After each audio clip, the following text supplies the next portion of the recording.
¿Cómo están, jóvenes? Vamos a ver ahora una parte central e importantísima del citoplasma que recibe el nombre de organelos unimembranosos. ¿Cuáles son los organelos dentro del citoplasma que están formados solamente por una membrana, llamados antiguamente citosomas por autores tradicionales? Bien, estos son cuatro, muchachos: los lisosomas, los peroxisomas, las vacuolas y los glioxisomas. Es importante también, jóvenes, diferenciar si lo encontramos en células animales, en células vegetales o en ambas. Como acá vemos nosotros, hemos partido de la pizarra. En esta zona vamos a hablar sobre organelos encontrados de forma exclusiva en células animales. Y en esta zona de acá vamos a hablar sobre organelos encontrados de forma propia en células vegetales. Bien, entonces, muchachos, ¿cuáles son los organelos característicos de las células animales? Los lisosomas y los peroxisomas. Aunque vamos a ver que también podemos encontrar, muchachos, por si acaso, peroxisomas en las células vegetales.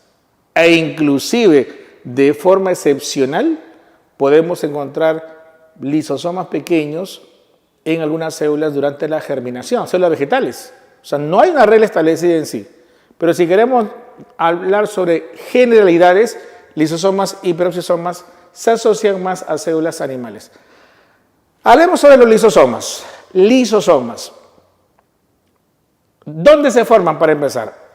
Acá tenemos en nuestra pizarrita el núcleo, el retículo endoplasmático rugoso, muchachos, y el complejo de Golgi. El retículo endoplasmático rugoso forma proteínas. Acuérdense, forma proteínas. Esas proteínas van a pasar al Golgi. Algunas de esas proteínas van a ser enzimas con poder catalítico, como pirañas hambrientas enzimas. Y el Golgi, por un proceso de vesiculación, miren, vesiculación, va a formar a un lisosoma virgen. Profesor, ¿qué es un lisosoma virgen? Aquel recién formadito desde la cara trans del Golgi y que solamente tiene enzimas con gran actividad catalítica. Ya, entonces, estos lisosomas, ojo, estos lisosomas van a luego fusionarse dependiendo de la procedencia con otras diferentes vesículas. Bien, existe una marca, una huella, que es la que determina si una enzima va a ir al lisosoma o no.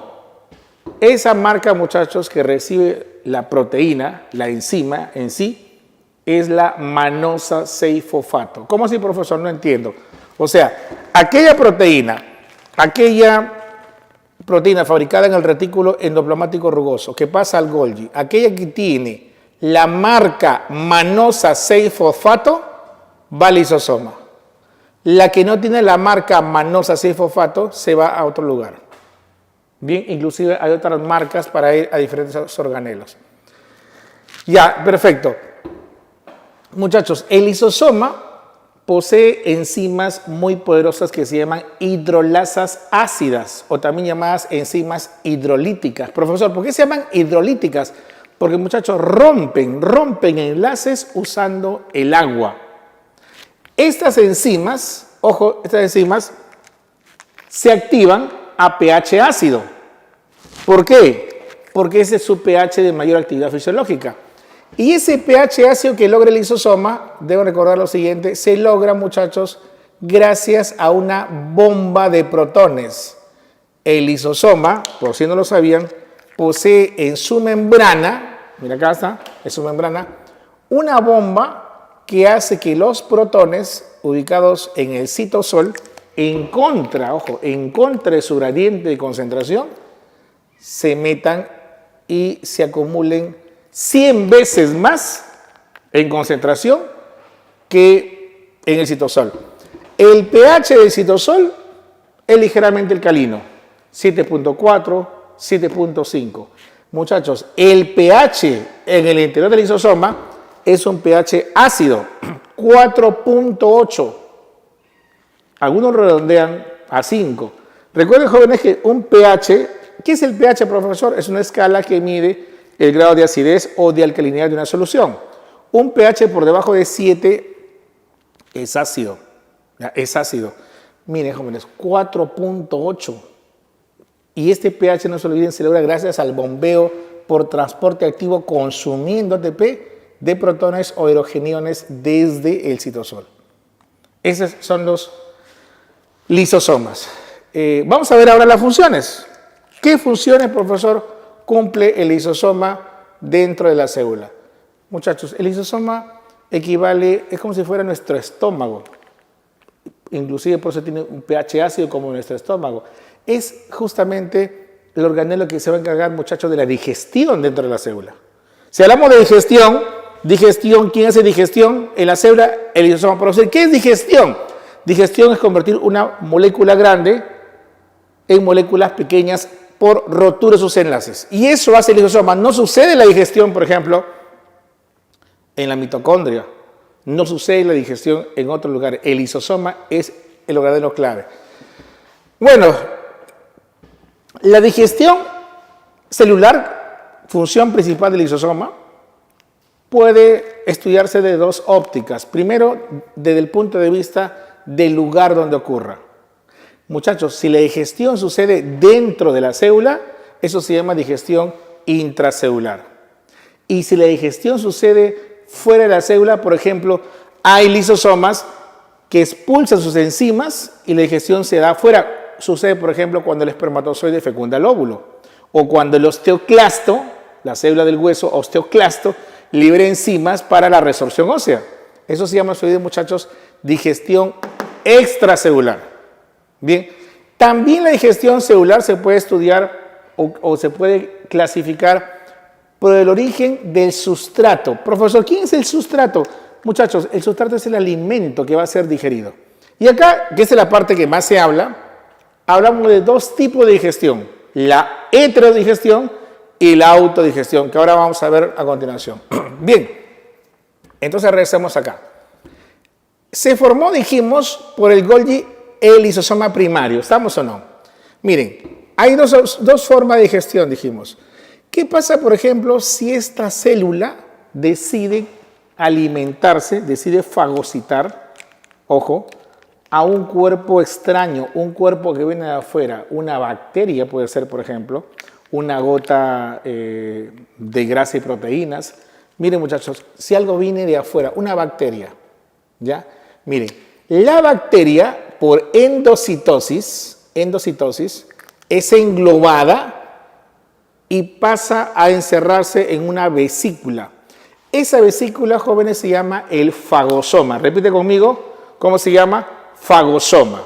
Bien, el fagosoma solo tiene el alimento que se va a digerir, eso se llama sustrato.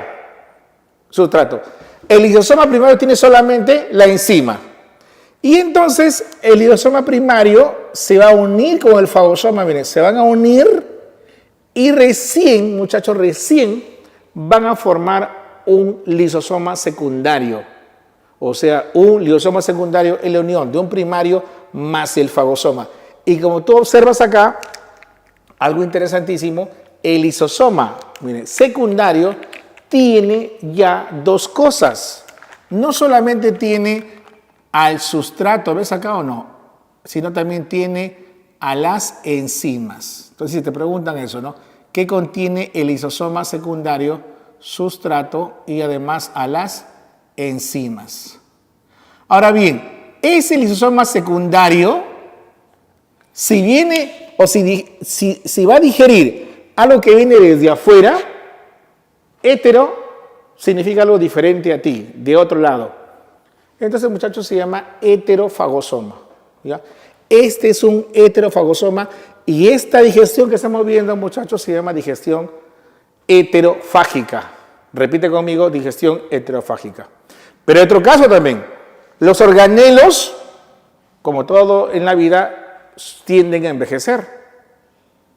Se dañan, y hay que destruirlos para dar lugar a que vengan otros. Por ejemplo, miren, un organelo viejo. Acá tengo yo una mitocondria envejecida.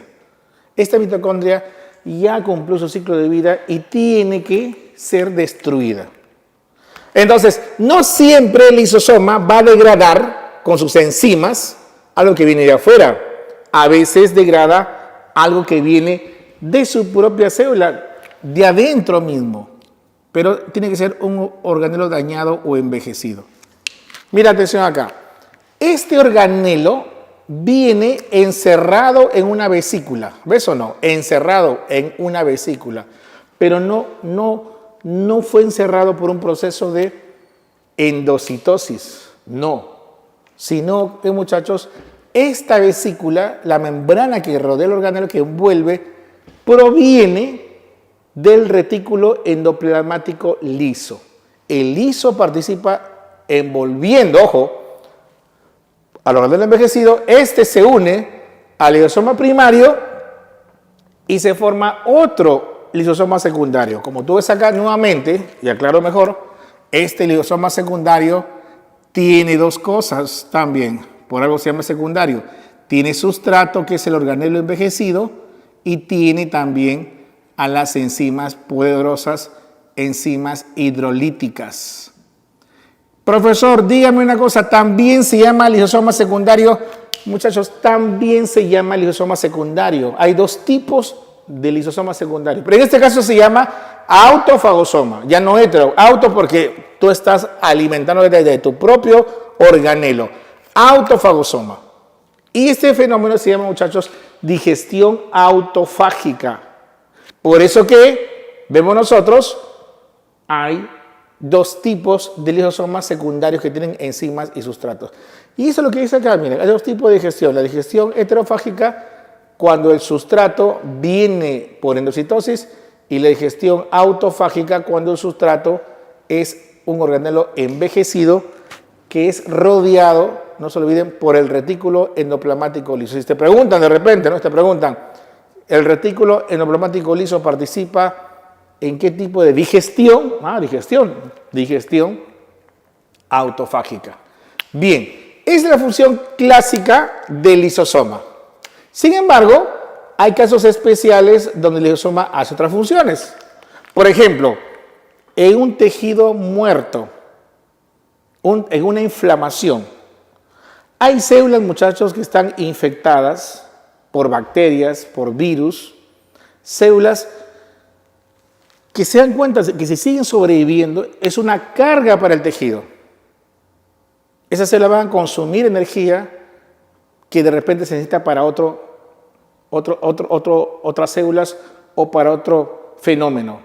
Entonces, durante una inflamación o necrosis, hay células que mueren, que se suicidan ante ese desastre tisular.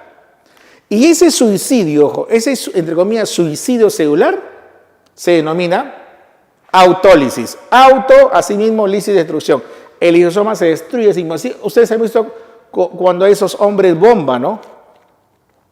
Cuando ven de repente que llega el enemigo, ellos prefieren explotar y morir con los enemigos que dejar que el enemigo invada a su país. El lisosoma hace esa función. Los lisosomas son como esas bombas y la célula es como ese soldado que prefiere morir a evitar de que la inflamación, la necrosis se siga expandiendo a las demás células.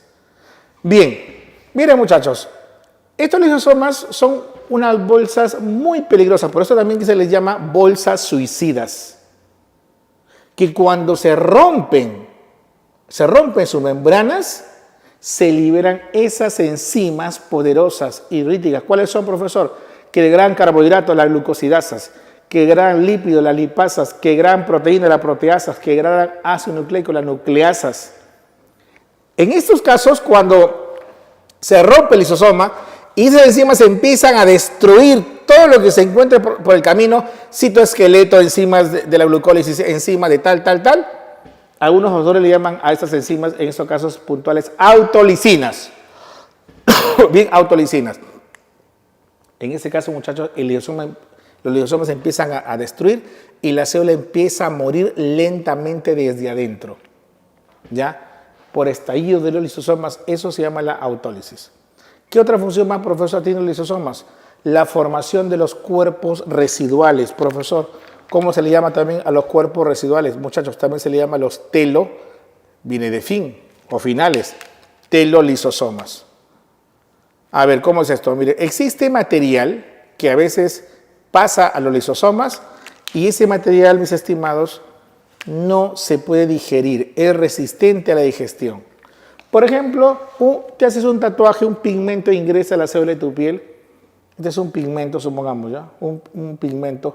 Tu célula la engloba, pasa al lisosoma y las enzimas no lo pueden destruir. Entonces, ese material que queda ahí por siempre en la célula no digerido, dentro de la vesícula recibe el nombre de cuerpo residual. Entonces, ¿quién forma los cuerpos residuales o telolisosomas? Los lisosomas. Cuerpos residuales o lisosomas. A veces, ojo, a veces, tomando en cuenta el subtema anterior, a veces los lisosomas empiezan a digerir sustancias propias de la célula que no se han podido secretar, como por ejemplo hormonas, como proteínas, los empieza a digerir. Eso se llama la crinofagia. Otra función interesante. Crinofagia significa digestión de material que no se ha podido secretar. Bien, también participan los lisosomas en otros procesos, por ejemplo, la fecundación. El acrosoma del espermatozoide rompe la membrana del ovocito durante la fertilización o fecundación. Recordemos que el acrosoma es un lisosoma modificado, también entonces en la fecundación.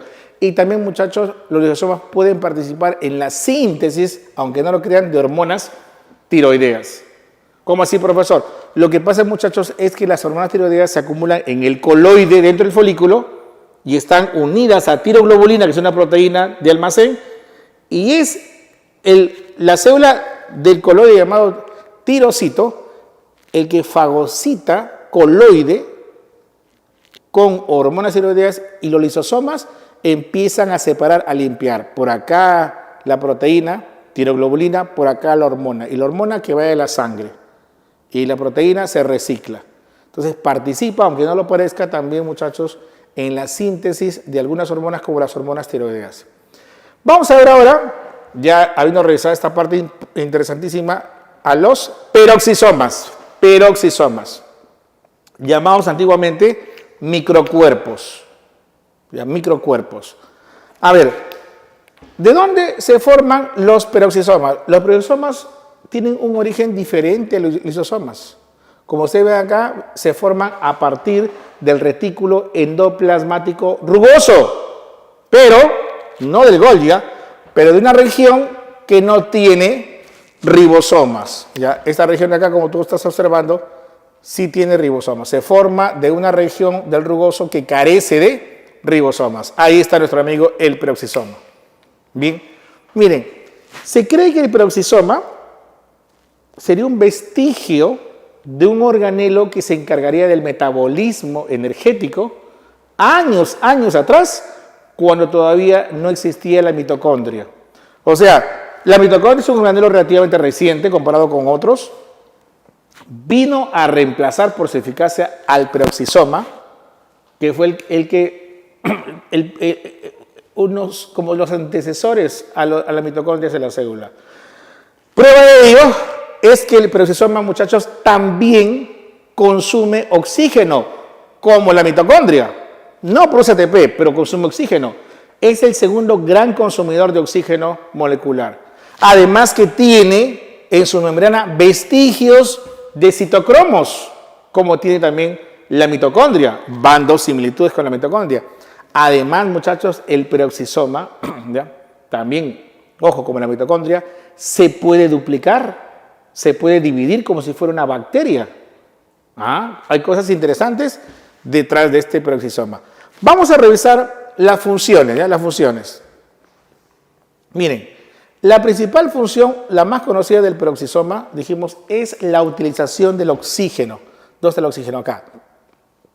Lo que pasa es que a veces ingresa a la célula moléculas tóxicas, fármacos, venenos, Y es el peroxisoma el encargado de neutralizar, de bloquear esas toxinas. ¿Y saben qué es lo que hace? Los oxida, o sea, les mete oxígeno. ¿Cómo así, profesor? Viene un fármaco, un medicamento tóxico, y ejerció su acción, ya te calmó la fiebre, por ejemplo, y entonces el peroxisoma dice lo siguiente: tengo que transformarlo a algo menos tóxico y que se libre rápido del cuerpo, entonces lo oxido. O sea, el peroxisoma, mediante el proceso de oxidación, baja la toxicidad a muchas moléculas, muchos venenos. Entonces, eso hace, oxida. Su función principal es usar oxígeno, recuerden. El peroxisoma usa oxígeno como la mitocondria, la cual usa en la cadena respiratoria. Acá no hay cadena respiratoria, pero sí se usa oxígeno. Y ese oxígeno lo usa para oxidar y la molécula tóxica se vuelve de una A tóxica en una B menos tóxica y más soluble para ser eliminado por la orina, por ejemplo. Profesor, ¿cómo se llaman esas enzimas que usa el peroxisoma para oxidar a esa molécula? Muchachos, son las enzimas oxidasas. Quien hace esto, jóvenes, es una enzima oxidasa, ¿ya? Las enzimas oxidasas tienen hierro, no se olviden, tienen hierro. Pero miren, ¿qué es lo que pasa acá? De una forma, por decirlo así, involuntaria, al oxidar a moléculas para bajar su toxicidad, se forma, sin querer, peróxido de hidrógeno, H2O2. Y ese peróxido es un tóxico. Entonces, de inmediato, el peroxisoma se reivindica y esa toxina, pues una toxina, que lo formó sin que sea su intención, de inmediato, miren, es atacado por otra de sus enzimas. Esta enzima está acá, lo he sacado porque no alcanza espacio. Muchachos, esa enzima se llama la catalasa. Y esa enzima, la catalasa, muy conocida, va a degradar a este peróxido de hidrógeno en agua más oxígeno. El oxígeno sale por la respiración, el agua se va por ahí y prácticamente neutralizamos la toxina y también el peróxido. El oxígeno se evidencia indirectamente a través de un burbujeo.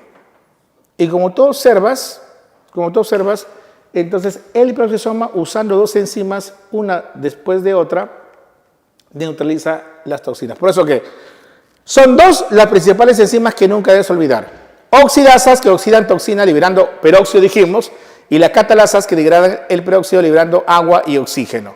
Entonces viene la pregunta del millón: ¿qué hace el peroxisoma? ¿Forma peróxidos, degrada peróxidos o hace las dos cosas? Muchos se confunden y creen que el peroxisoma solamente degrada. No, muchachos, forma y degrada. Pero también él va a degradar peróxidos que vienen de otros lados. También lo va a degradar, no solamente de él, de otros lados también, muchachos. Entonces, si tú le agregas peróxido de hidrógeno, ¿ya?, que está en el agua oxigenada, por ejemplo, a tu piel o una herida, va a empezar a burbujear por el oxígeno. ¿Qué significa eso? Que hay catalasa. Si tú le agregas peróxido de hidrógeno, por ejemplo, a un trozo de yuca, va a empezar a burbujear. ¿Qué significa eso? Que salió oxígeno porque actuó la enzima catalasa. No se olviden. Repito, oxidasas y catalasas son hemoproteínas, tienen el grupo N. El grupo N tiene hierro.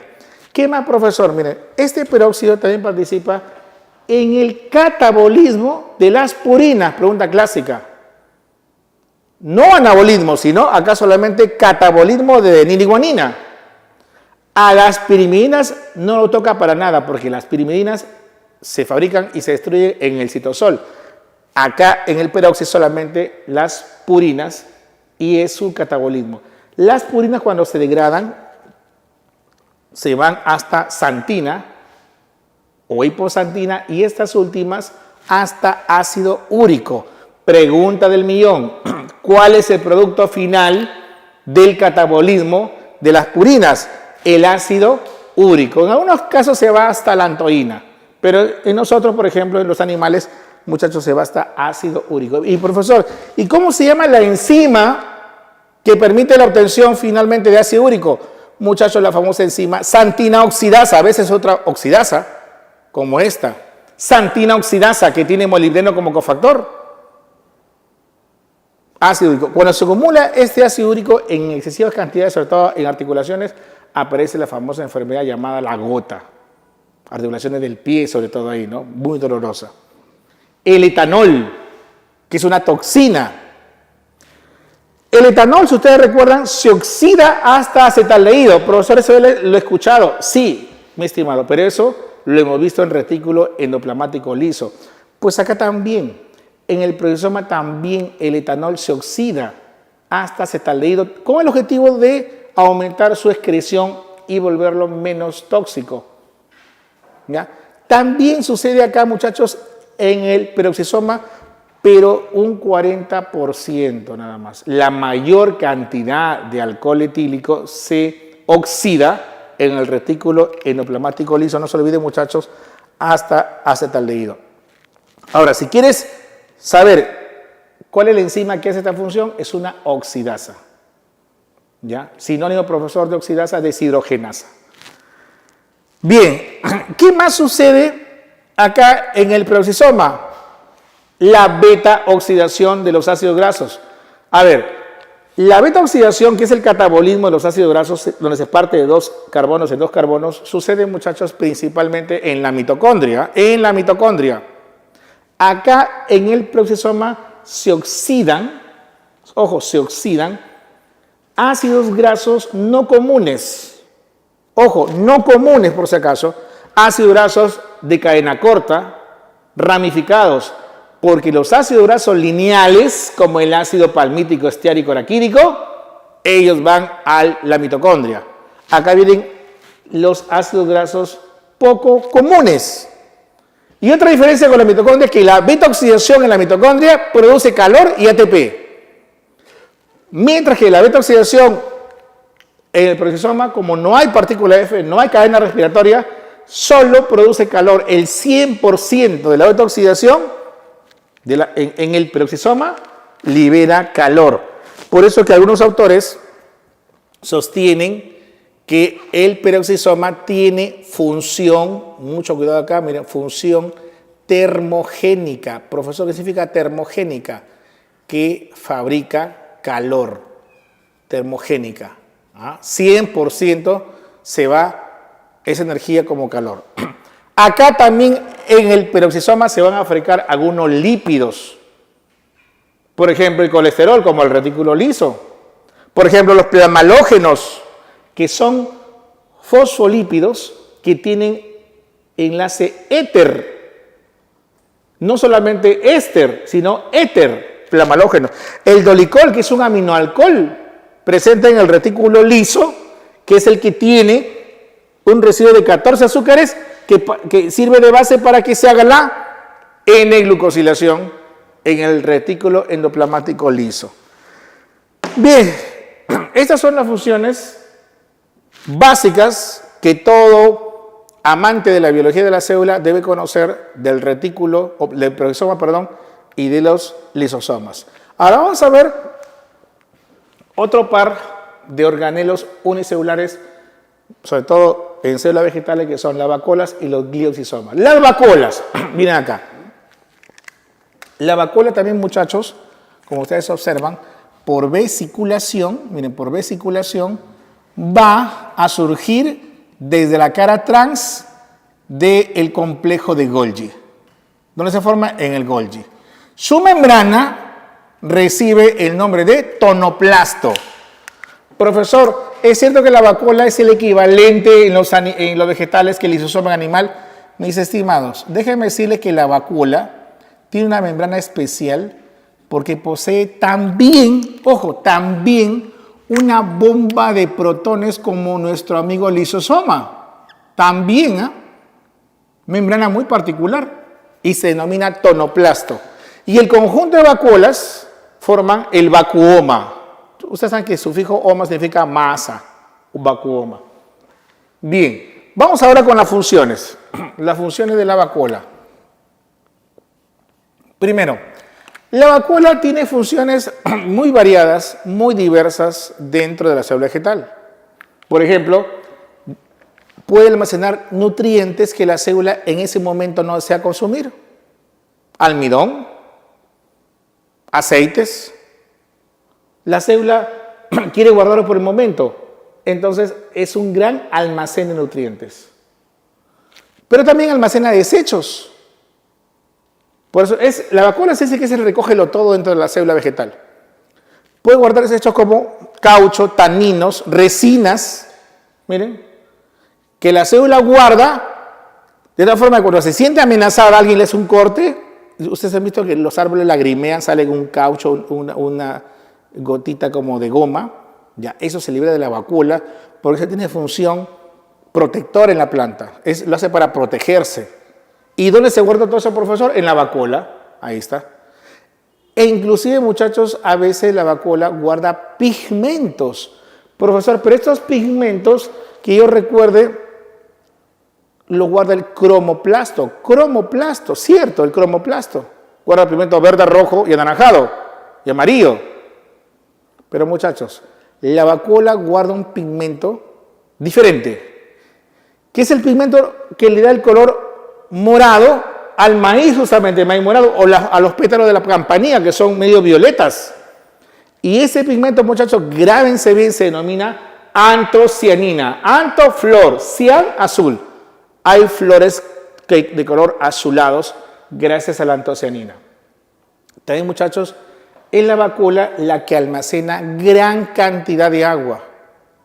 ¿Recuerdan ustedes cuando una célula vegetal, por ejemplo, se sometía a una solución hipotónica, el agua entraba, la célula se hinchaba, pero no lisaba? Eso se llama turgencia. Y nos preguntamos, ya, el agua entra, ¿y a dónde se mete el agua en la célula vegetal? En la vacuola. La vacuola dice, agua, ven a mí, yo te guardo. Y eso hace que la célula finalmente mantenga su presión de turgencia y no explote. Almacena agua, mantiene la presión de turgencia en la célula. Y regula el pH citosólico, le estaba comentando, ¿no? El pH, la acidez o alcalinidad del citosol puede ser regulada por la vacuola mediante su bomba de protones tipo V, como la que sucede en el lisosoma.